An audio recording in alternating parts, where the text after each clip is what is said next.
Hello, bonjour à toutes et à tous, c'est Leïla et bienvenue dans une nouvelle vidéo. Du coup, pour les présentations encore et toujours, moi c'est Leïla, j'ai 27 ans, j'ai deux enfants de 1 an et demi et 3 ans. Je suis mariée, j'habite dans le sud de la France à 1 heure de Toulouse. J'ai commencé le système des enveloppes en 2023, j'ai repris quand même mon budget, mais j'ai commencé bien sérieusement en 2024.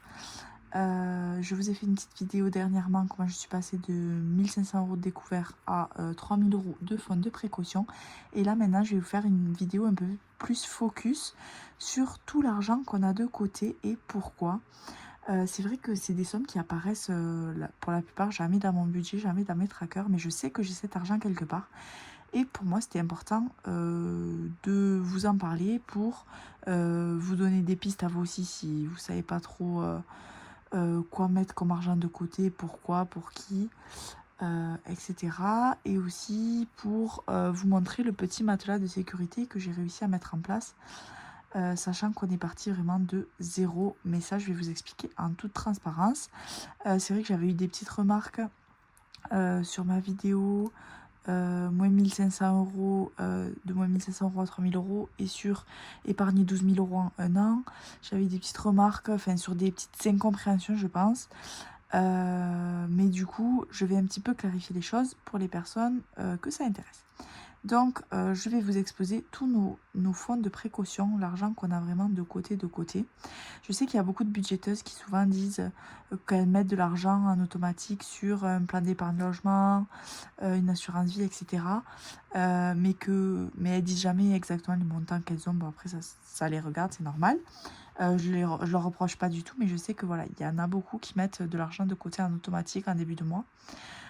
Et du coup, voilà, je vais vous montrer nous où est-ce qu'on en est de tout ça.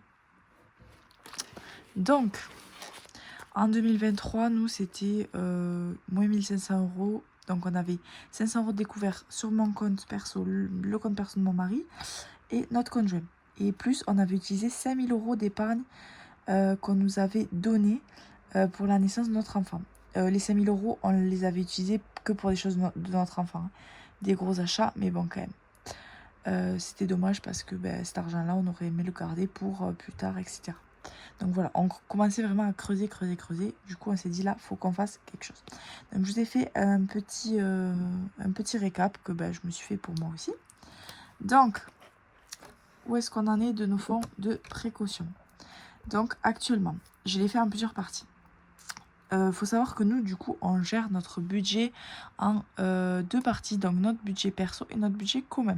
Sachant que 95%, non, j'abuse, mais je sais pas exactement, mais la majorité de nos entrées d'argent vont dans le commun et on se reverse par mois 200 € chacun. On est mariés sous le régime de la communauté, donc on partage tout. L'argent en plus et aussi l'argent en moins si jamais on accumule des dettes l'un ou l'autre. L'autre devra payer. Donc voilà. Nous on met tout notre argent en commun et on se reverse 200 € chacun. C'est le plus équitable pour gérer son argent, c'est de se reverser exactement la même somme, peu importe les revenus de chacun. Donc je vous ai fait un petit récap donc, sur ce qu'on a en perso. Donc moi, mon épargne de précaution perso. J'ai actuellement 450 € que je stocke sur mon livret d'épargne populaire. Mon objectif, c'est d'avoir, donc ça c'est à titre personnel, si demain on divorce ou quoi que ce soit, on ne sait jamais, etc. Si j'ai un gros imprévu, etc. J'ai à moi, seulement à moi, 450 €. C'est vraiment très peu. Hein. C'est vrai que j'ai du mal à l'augmenter parce qu'en fait, vu que je suis partie de zéro, j'aimerais d'abord mettre de l'argent de côté pour m'acheter un téléphone si le mien rend l'âme. Je me fais un petit fonds santé. Je mets pas mal d'argent de côté pour les cadeaux de mes proches. Donc en fait, j'ai du mal à l'augmenter, mon fonds de précaution perso. Mais bon, j'ai 450 €, c'est déjà ça. Mon objectif, c'est d'avoir 1500 € d'épargne de précaution perso, plus faire une épargne retraite. Une fois que j'ai ces 1500 € de côté, mettre tous les mois de côté pour ma retraite. Mon mari, lui, c'est assez particulier. Donc, comme je vous l'ai dit, on a repris notre budget en main en 2023. Fin 2023, on a eu un décès de quelqu'un de très proche, donc de la famille de mon mari. donc un de ses parents. Du coup, il a eu un héritage. Donc, on ne se réjouit pas d'un héritage quand c'est un de ses parents avec qui on est très très très très proche qui décède, mais c'est toujours quand même un plus dans la vie, surtout pour nous qui étions des personnes un peu dépensières. Et c'est ça aussi qui a été un déclic pour moi. Je me suis dit, cet argent-là, il faut absolument pas le dilapider comme on a fait jusqu'à maintenant. Donc du coup, lui, mon mari, sur son LEP, il a 5 000 euros qui sont à lui. Avec une autre partie de l'argent, il s'est acheté un utilitaire, donc un Kangoo, qu'il a payé, je crois, dans les 5 000 euros aussi. Donc ça fait 10 000. Et il met de l'argent tous les mois sur une assurance vie. Je crois que c'est 20, je sais plus si c'est 20 ou 40 euros. Mais donc lui, il a ce matelas de sécurité là. Donc moi, c'est vrai que j'ai pas d'assurance vie. Je préfère d'abord avoir un stock d'argent disponible, liquide, avant de mettre de l'argent dans une assurance vie.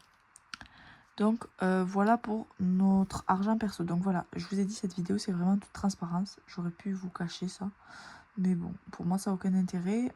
Vraiment de mentir, tout ça. Je suis vraiment très très très transparente avec vous. Du coup, voilà, on a eu un héritage. Enfin, c'est mon mari qui a eu un héritage. Donc, d'un de ses parents qui est décédé assez jeune. Donc, voilà.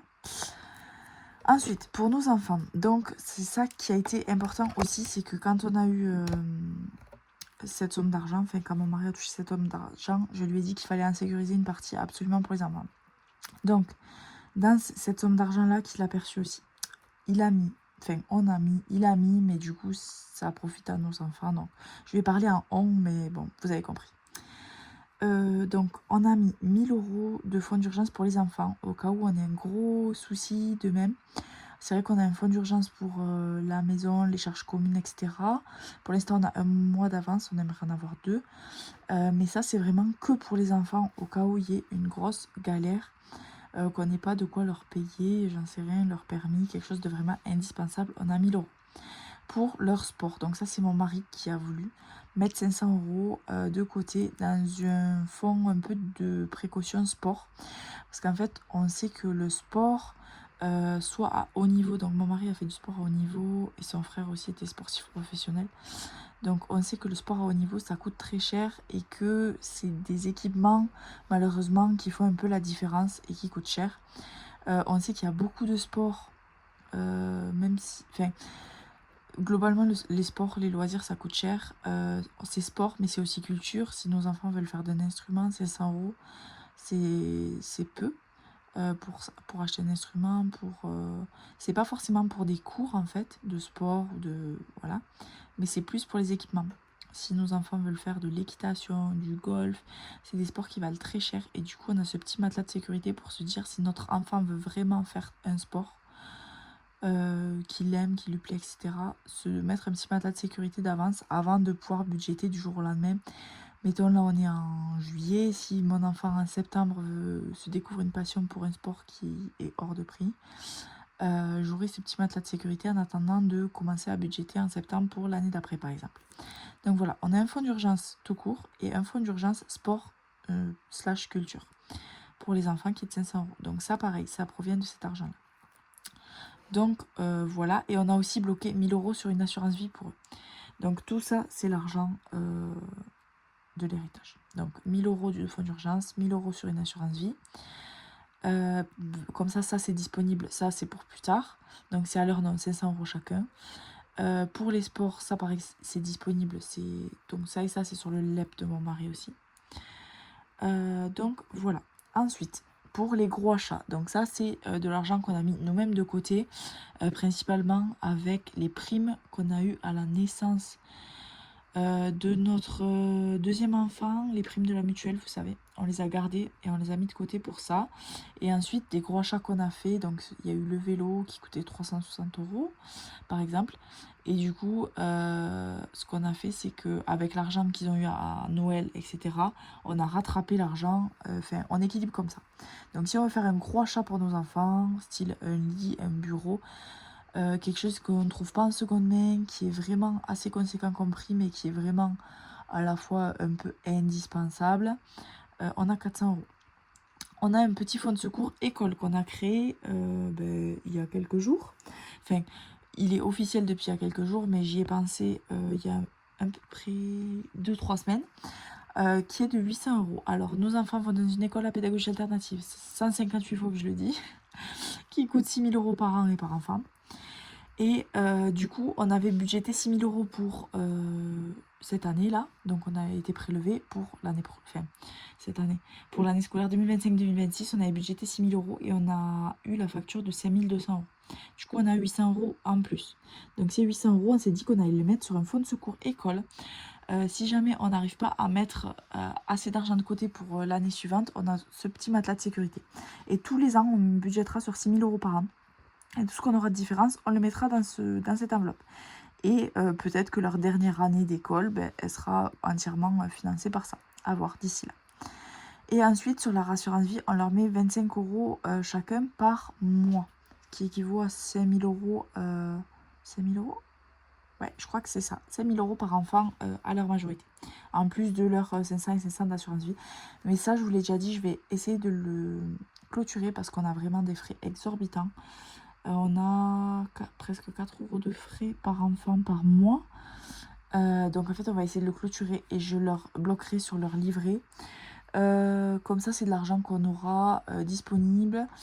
Ou même sur un de nos livrets, j'hésitais à faire ça. Parce que si nos enfants, le jour de leurs 18 ans, veulent faire un road trip à Cancun avec leurs meilleurs potes et régaler tout le monde en alcool et en tout ce qu'il faut, avec cet argent-là, ils le peuvent, vu que c'est à leur nom. Alors que si on le bloque, on le met juste sur un livret à notre nom, à nous, cet argent-là, on aura un droit de regard dessus. Si on veut, avec leur payer une voiture ou leur payer un voyage, si c'est leur projet du moment, voilà. Mais si on n'est pas OK avec ça, c'est non. Ça a des avantages et des inconvénients, on va dire. Faut vraiment le voir. On ne sait pas de quel côté, en fait. Moi, c'est vrai que j'étais en conflit avec ma mère. Bon, je vous raconte toute ma vie. J'étais en conflit avec ma mère vraiment à l'aube de mes 18 ans, vers 19 ans. Elle m'a carrément foutu dehors. Heureusement, j'étais déjà avec mon mari, enfin, qui n'était pas encore mon mari à l'époque, mais bon, bref, qui lui avait un logement, a pu m'accueillir, etc. Mais en fait, si j'avais eu cette somme disponible, j'aurais pu en faire ce que je voulais, clairement. Est-ce que ça aurait été quelque chose de pertinent? Je suis pas sûre. Donc du coup, voilà, ce qu'on veut, c'est peut-être stopper ces assurances vie-là et les mettre seulement sur un livret, peut-être mettre chaque enfant sur chaque livret, un de mon mari et un le mien, mais bon, pareil, on ne sait pas de quoi demain est fait, si on se sépare, que chacun garde, enfin bon, bref, à voir. Mais du coup, ça c'est en discussion. Mais en tout cas, pour les enfants, voilà l'argent qu'on a. Donc pour ça c'est bon. Et ensuite pour ce qui est commun et inhérent à la maison, on a un fonds d'urgence. Donc c'est vraiment si on a un très très très gros problème de 3 500 €, l'objectif c'est 6 000 €. Donc c'est 2 mois d'avance. Là on est à 3 500, donc on est à un mois et quelques. Parce qu'en fait un mois sec, on va dire, c'est 3 000 €. 3 500, c'est si on met quelques épargnes, on se fait plaisir. Mais en soi, si on est dans la vraie mouise, on ne prendra que 3 000 €. Donc l'objectif c'est 6 000. Je voulais le faire à la fin de cette année-là, mais je sais que je le ferai pas. Ça a été mis un peu en stand-by pour d'autres projets. Je pense qu'une fois qu'on a bloqué une quantité d'argent, vraiment un mois d'avance, c'était un gros objectif pour nous. Maintenant qu'on l'a eu, je pense qu'on va ralentir un petit peu, même si en soi, un mois, ça passe très vite. Et si on a besoin vraiment 2 mois, ça sera vraiment plus safe. Notre fonds de secours, donc ça, c'est les petits imprévus du quotidien, une facture, etc. Sachant que j'ai déjà pas mal de soupapes, vous allez voir, mais le fonds de secours, on est à 200 et l'objectif, c'est 500. Vous voyez, on a eu des gros frais de vétérinaire, on n'avait pas assez dans l'enveloppe soins animaux, on avait tapé dedans, donc voilà. Là, on est à 200, on remonte tout doucement. On a un fonds électroménager qui est maintenant, pour l'instant, destiné un peu plus à une machine à laver, mais on ne sait pas trop. Globalement, c'est électroménager. Donc, si on a un électroménager qui lâche, on devra en racheter un petit peu dans la précipitation. Et donc, voilà, notre objectif, c'est 500 €. Donc, électroménager qui lâche, ce sera pour une machine à laver ou lave-vaisselle. On a déjà 2 frigos, donc si on en a un qui lâche, on aura toujours l'autre. Ce ne sera pas une urgence, je pense. Et on n'a pas de télé. On a... Ah oui, et l'ordinateur. Voilà, ça, l'ordinateur, je pense qu'on devra taper dans le fond de urgence, hein, parce que ça coûte quand même bien plus cher que 500 €. Hop là, pardon. Désolée. Ça coûte bien plus cher que 500 €, mais bon. ce sera toujours ça d'avance. Donc voilà, pour notre fonds voiture. C'est pas l'entretien de la voiture, ça c'est pour racheter une voiture. On a pris notre voiture avec le leasing social des voitures électriques en janvier 2024. Ce qui fait que pendant 3 ans, on paye 150 € par mois et à la fin des 3 ans, on n'a plus de voiture. Du coup, pour anticiper ça, on essaie de mettre un petit peu d'argent de côté. Donc actuellement, on est à 70 € par mois. J'aimerais augmenter à 100 € par mois. Sachant que cet argent va nous servir à éponger les kilomètres supplémentaires qu'on met dans notre LLD. Le contrat prévoit 13 500, on est déjà à 20 000 en un an. Donc, du coup, voilà, je ne sais pas exactement où est-ce qu'on va atterrir, parce que là, on est à 70. Il y a quelques mois, on était à 50, j'aimerais l'augmenter à 100. Sachant qu'on va prendre notre deuxième voiture en LLD avec le leasing social électrique aussi, qui arrive en septembre. Je vous ferai une petite vidéo dessus, je l'ai déjà préparée. Donc, à voir. Ça, c'est un peu en suspens. Mais on a toujours ce petit matelas de sécurité pour l'instant de 650 €. Mais l'objectif, c'est d'avoir bien plus. On a une nouvelle enveloppe aussi qui est assez récente, qui est régule salaire. Donc avant, je comptais sur le fonds d'urgence pour faire ça. Et maintenant, je me suis dit que j'allais me faire encore une autre soupape qui est régule salaire. Donc 500 €, c'est parce qu'on a des revenus qui varient énormément, surtout moi, vu que j'ai 2 employeurs. Pour rappel, je suis infirmière de bloc, donc j'ai un employeur principal et je fais de l'intérim. Selon mes jours d'intérim ou pas, mon salaire peut varier du simple au double. Et selon même chez mon employeur principal, si je prends des astreintes ou pas, le week-end ou pas, ça peut varier pareil du simple au double. Donc mon salaire minimum, c'est 900 €. Et mon salaire maximum, c'est pas de maximum, mais c'est dans les 2500-3000 €. Voilà, je peux me faire dans un mois raisonnable. Sachant qu'en septembre, on change d'organisation. Et je réduis mon temps de travail chez mon employeur principal pour faire un peu plus d'intérim. Mais du coup, l'intérim, c'est quand même assez incertain, c'est vraiment par période, etc. Donc voilà, je voulais me faire une petite soupape qui est de 500 €. À la base, j'avais mis 700. Bon, j'ai eu le budget vacances ce mois-ci, j'ai tapé dedans. Donc 500, je me bloque 500 et j'y touche plus, c'est sûr. Sachant que vu que, comme je vous ai dit, mon salaire minimum, c'est 900. Si je rajoute ces 500, ça fait 1400. Et avec 1400 et nos autres rentrées d'argent, donc qui sont le salaire de mon mari et la CAF, on arrive à s'équilibrer sur un mois à 3000 €. Donc voilà. Au cas où je sois en arrêt, que je peux pas faire d'intérim, etc. On sait jamais. Donc on a ces 500. Ça, on va dire que c'est bon. Et ensuite, on a une petite enveloppe régule impôt facture. Donc ça, c'est une régulation des impôts qu'on avait eu en notre faveur, que j'avais gardé de côté puisque je trouvais ça bizarre. Vu que je comprenais rien aux impôts à ce moment-là. Donc c'est 164 €. Bon, l'objectif, je vais mettre 200. Et là, on va bientôt avoir notre régule des impôts. Donc là, on va avoir 1900 € en notre faveur. Ils nous avaient rien versé en janvier, je sais pas pourquoi. Du coup, on va avoir 1900 € d'un coup là cet été. Je sais plus quand est-ce que c'est exactement. Si vous savez, je veux bien que vous me le disiez. Dites, bref. Du coup, on va l'arrondir à 200. Et du coup, ça, c'est pour une prochaine régule des impôts, sachant que, vu que mon mari n'a pas travaillé, plus moi, je bossais pas beaucoup non plus parce que mes enfants étaient petits. Là, depuis que ma fille est rentrée à l'école, je travaille un peu plus. Et à partir de septembre, je pense que je travaillerai encore un peu plus. Toujours à temps partiel, toujours entre 60 et 80%. Mais pour moi, c'est déjà bien assez. Du coup... Pardon, j'ai eu un petit plan. Du coup, nos revenus vont vraiment pas mal augmenter graduellement. Et donc, on pense qu'au bout d'un moment, les impôts ne rendront plus d'argent et on devra peut-être en payer. Donc, 200 €, franchement, c'est pas grand-chose. Mais pourquoi pas. Franchement, 200 €, c'est pour cette fin d'année. Pourquoi pas le passer à 500 en fonction de comment nos revenus augmentent, s'ils augmentent beaucoup ou pas trop.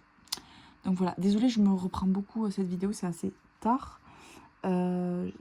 Souvent quand je fais les vidéos le soir, je mange mes mots un petit peu avec la fatigue.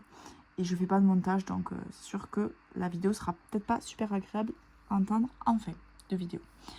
Donc voilà. Donc nos fonds de précaution actuellement, c'est ça. Ça, c'est tout ce qu'on a sur nos comptes. Sachant que, petite précision, nos 2 LEP sont pleins. Donc nos 2 livrets d'épargne populaire sont pleins. Donc on a 10 000 € chacun dessus. Même moi j'ai 10 300 parce que les intérêts je les ai pas touchés. J'ai pas touché à mon LEP. Du coup les intérêts ça se cumule, vous savez. Et on peut dépasser les 10 000 € si on n'y touche pas. Je sais pas si j'explique bien. Mais en gros on a nos 2 LEP pleins. Pourquoi? Mon mari il a cet argent là, c'est 5 000 € plus tout cet argent là qu'on se stocke entre nos 2 LEP. Plus... Donc, on a fait une plus-value avec une voiture. Donc, je ne sais pas si on dit plus-value ou pas, vous me direz. Mais du coup, il y a une personne qui m'a fait une remarque dans une des vidéos, là, où j'expliquais qu'on avait fait 6 000 € de plus-value. Alors, je ne sais pas si c'est une plus-value ou pas. Je vous explique. On a acheté une voiture. Je crois qu'on l'avait acheté 23 000 €.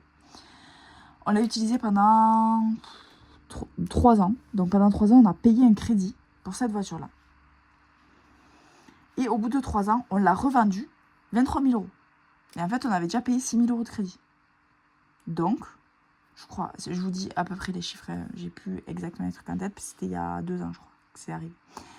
Donc, en fait, ces 6 000 €, on les a récupérés. Vous êtes d'accord avec moi? Du coup, il nous restait que le reste à payer. Et du coup, ces 6 000 €, on les avait en plus. Donc, ces 6 000 €, c'est ce qui nous a permis de payer la première année de scolarité de notre enfant, vu qu'on avait 0, 0, 0 de côté. Je ne sais pas si c'est une plus-value ou pas dans le langage technique.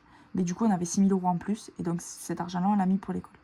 Et du coup, le crédit, il court toujours, en fait, ce crédit-là. On n'a pas voulu le solder parce qu'on avait déjà payé une partie des intérêts, etc. Et aussi, vu qu'on avait 0 argent de précaution, on s'est dit, si vraiment on a un pépin, on n'a rien. Donc, on a préféré garder cet argent-là. Donc, actuellement, il nous reste 6 000 €. Et en fait, ce que je fais, c'est que ces 6 000 €, en fait, je les ai sur mon livret, sur mon LEP. Et tous les mois, je vire le montant du crédit sur notre compte là où sont débités les prélèvements. Donc en fait, il s'auto-finance, ou je sais pas comment vous expliquer, mais ça s'auto-gère, quoi. Et je suis pratiquement sûre maintenant, avec tout ce qu'on a de côté, qu'on n'y touchera jamais. Mais je sais pas pourquoi je veux pas le rembourser. C'est inexplicable. Bon, bref. Donc, on a nos 2 LEP qui sont pleins. Plus, on a pas mal d'argent sur nos livrets A. Et aussi, on a 5 000 € sur Sumeria. Parce qu'en fait, en plus de ça, il faut savoir qu'on a nos enveloppes de fonds. Donc, on a des fonds. Mon mari, par exemple, il met de l'argent. Je crois qu'il met 100 € par mois dans ses enveloppes qu'il met sur Sumeria. Moi, je mets de l'argent aussi dans mes enveloppes que je mets sur Sumeria. Plus, on a les enveloppes de la famille. Plus, on a quelques-unes de ces enveloppes sur Sumeria. Et sur Sumeria, en fait, on touche les intérêts, 2% d'intérêt par mois, jusqu'à 5 000 €. Au-dessus avec la version gratuite que j'utilise. Au-dessus de 5 000 € on ne touche pas. Donc, on a à peu près tout le temps 5 000 € sur Sumeria. Plus, bon, ça c'est compté dedans, mais en fait, pourquoi on a nos 2 LEP pleins et de l'argent sur nos livrets aussi? Parce qu'on y stocke l'argent de l'école de nos enfants. Donc, en fait, en liquidité, là, on a au moins 25 000 €. Même un peu plus, je pense. Donc, je me dis, une fois qu'on a tout cet argent, franchement, de côté, ça sert à rien de stocker sur des livrets qui sont rémunérés à 2,40 où on perd de l'argent. Du coup, là, avec mon mari, on en a vraiment parlé. Et on se lance dans un début d'investissement. Donc, franchement, ça fait 2 ans que je regarde tous les podcasts sur l'investissement, les assurances vie, les trucs comme ça. D'ailleurs, je vous conseille Finari si vous y connaissez rien. C'est assez intéressant comme podcast ou comme chaîne YouTube. Voilà. Donc, attendez, je vous l'écris. Finari. F-I-N-A-R-Y. Donc, voilà. Et maintenant que j'ai vraiment, je peux dire, pas mal de connaissances parce que j'ai écouté mais vraiment des milliers d'heures de podcasts sur les investissements. Nous, on va partir sur, pour commencer, comme investissement, l'application Brix. Je ne sais pas si vous connaissez. En gros, c'est des projets immobiliers pour lesquels vous donnez de l'argent et on vous rend l'argent. Il y a un très très faible taux de risque, mais c'est quand même assez risqué. En fait, plus il y a de risque et plus il y a de pourcentage de rentabilité. Et donc, nous, on va mettre un petit peu d'argent dans quelque chose de assez risqué pour pouvoir avoir de l'argent. Donc, en fait, c'est des projets immobiliers. Bon, bien sûr, rien n'est une collab dans cette vidéo. Vous savez, je crois que j'ai 700 abonnés. Personne ne me propose des collabs, je vous rassure. Donc, Brix, c'est une application sur lequel, donc il y a des projets immobiliers qui sortent. Vous mettez, mettons, c'est à partir de 10 euros vous pouvez investir. Donc vous pouvez mettre 10, 20, 30, 100, 1000, 10 000, j'en sais rien, euros. Et en fait, ça vous donne la rentabilité que ça va vous rapporter. Donc les taux d'intérêt, ça vous donne, mettons, 8% et vous récupérez votre argent dans 18 mois. Et donc en fait, tous les mois, vous allez percevoir les 8% de votre argent et au bout de 18 mois, on vous rend votre argent. Ils sélectionnent vraiment les projets sur le volet, c'est très très très pointilleux. C'est régulé par l'autorisation de marché financier là. Enfin bon bref, c'est un truc français qui est vraiment assez sécure parce que j'ai pas envie de mettre mon argent n'importe où. Vous vous rendez compte surtout quand on a manqué, enfin pas manqué, mais quand on a fait n'importe quoi avec son argent pendant des années, pendant quelques années, le peu d'années où j'ai eu de l'argent, on a envie de faire quelque chose de vraiment safe. Sachant que oui, on a un petit peu d'argent de côté, mais c'est pas non plus mirobolant, c'est pas avec ça qu'on va tenir des années si on a un souci.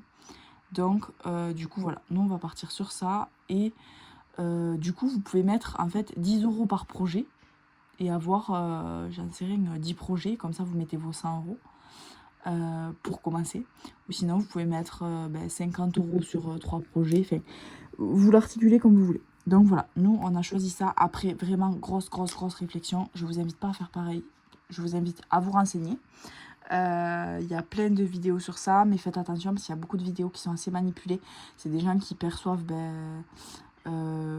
des rémunérations par rapport à l'affiliation des gens. Donc en fait, à chaque fois que vous téléchargez l'application, ça leur ramène de l'argent. Donc eux, l'avantage en fait, c'est de faire télécharger l'application à un maximum de personnes, ou enfin de faire utiliser de l'argent au maximum de personnes. Donc il faut vraiment faire très attention avant d'investir son argent, surtout dans des investissements un peu risqués comme ça. Sinon vous avez zéro risque, entre guillemets, enfin c'est pas zéro mais très peu de risque, le livret A 2,40, ou si vous êtes éligible au livret d'épargne populaire, je crois que c'est à 3,50, mais bon, c'est rien de fou. Donc voilà pour nos fonds de précaution. N'hésitez pas à me dire vos fonds de précaution à vous aussi. Donc ensuite, à côté de ça, on a, je vous ai déjà dit, j'ai 20 enveloppes sur Sumeria. J'ai un petit fonds alimentaire, un petit fonds hygiène, un petit fonds... Mais à chaque fois, c'est des vraiment petits fonds, un petit fonds maison. Mais à chaque fois, c'est une petite cinquantaine d'euros, pas plus. Mais j'ai quand même tout ça de précaution. Pour moi, c'est déjà pas mal quand on sait d'où je viens. Donc voilà, n'hésitez pas à me dire ce que vous avez pensé de la vidéo. Gros bisous et à bientôt!